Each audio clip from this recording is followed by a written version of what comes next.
Cursor 3.0 tutorial for beginners. Now, if you've been curious about AI assisted coding, but haven't known where to start, or if you have tried GitHub Copilot and found it useful but limited, Cursor is the tool that has changed how a significant number of professional developers are going to work, and it is accessible enough that beginners can start getting value from it on day one. Now, Cursor, if you don't know, is a code editor built on top of VS Code. So if you've used VS Code before, the interface is immediately familiar. The difference is that Cursor has AI built into every layer of the editing experience in a way that goes significantly further than autocomplete. Now, this tutorial is going to cover everything that you need to know to get started. Now, Cursor is an AI-first code editor that is developed by AnySphere. It uses Claude and GPT-4o as its underlying AI models, which basically actually go ahead and apply to different ways. Code completion as you type, a chat panel for asking questions about your code, the ability to edit code across multiple files simultaneously from a natural language instruction, and a terminal integration that can execute commands and debug errors automatically. Now, version 3.0 introduced several significant improvements: more accurate multi-file editing, better understanding of large code bases, an improved agent mode that can complete longer development tasks autonomously, and a refined interface that makes AI features more seamlessly integrated into the editing workflow.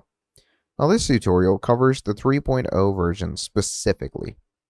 So, to start things off, what you're going to do is you're going to come over to cursor.com. And over here, you can download Cursor for your operating system. Now, that could be Windows, Mac, or Linux. Now, the download and installation process takes under 5 minutes. And when you first open up Cursor, it offers to import your VS Code settings like extensions, themes, keyboard shortcuts, which makes the transition from VS Code to Cursor seamless if you're already a VS Code user. So you're pretty much going to go ahead and sign in with your email address or a GitHub account to create a Cursor account. Now, the free tier includes a limited number of AI requests per month, which is enough to evaluate the tool thoroughly. Now, the Pro plan at $20 a month gives you significantly higher usage limits and access to the most capable underlying models, including Claude Opus and GPT-4o. Now, that opens an existing project folder or creates a new one. Cursor's AI feature works best with a real project rather than isolated files. Now, the more context the AI has about your code base, the more useful its assistant becomes.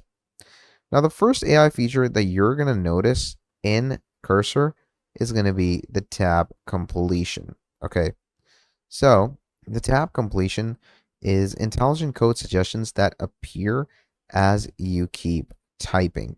All right, now moving on, unlike simple autocomplete that suggests the next word, Cursor's tab completion suggests entire logical units, a complete function based on a comment describing what it should do, a complete loop based on the patterns that you have started, a complete conditional block based on the conditions that you have typed. You can accept a suggestion by pressing tab, reject it by continuing to type or pressing escape.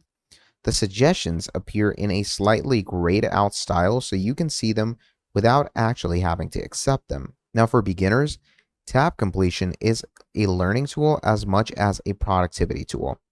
When Cursor suggests code you did not know how to write, accepting it and reading through what it generated teaches you patterns and syntaxes you would have otherwise looked up. Over time, this accelerates the learning curve significantly, and it gives you a better, working sense. Now, on your general working with cursor, you can press Command L or Control L on Windows to open the cursor chat panel.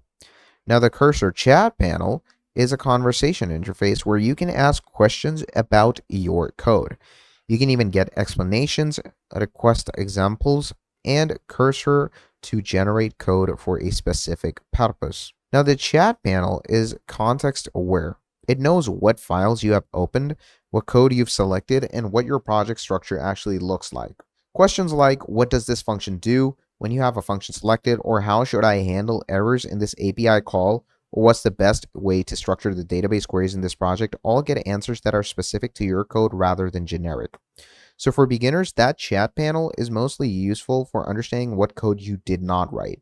So understanding an inherited code base, understanding a library's usage patterns, or understanding why a specific piece of code is structured the way it is, ask explain this file to me with a file open, and cursor walks you through what it actually does.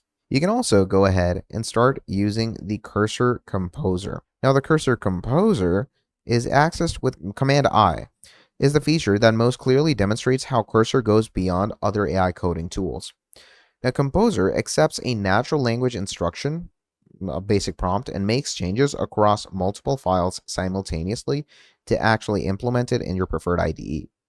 An example instruction could be add user authentication to this application, create a login page, add authentication middleware to protect the existing routes, and update the database schema to include a user stable with email and password fields. Cursor is going to read your existing coding base, plans the changes needed across all affected files, and presents those changes for your review before applying them. Now, this review step is pretty important because Cursor shows you a different view of every single thing that is available in it. Now, Cursor Agent Mode is also something pretty incredible, and that is specifically given to us in the Cursor 3.0. Okay, now that extends the Composer capability. So basically, Cursor Agent Mode is going to give us this whole agent window. Okay, Cursor can run multiple completion in agent mode, and Cursor can run up to, edit, test, debug cycles autonomously. Now, agent mode works best with clear, successful criteria. So if you tell it to make the tests pass and you have tests, it has an objective measures of success to work toward. Without clear success criteria, it is harder for the agent to know when it is done. So this is Cursor 3.0 and how it works and how you can pretty much use it for almost anything that requires AI coding assistance. So thank you for watching this video all the way till the end. I hope you enjoyed. Have a great time, and I'll see you next time. Goodbye.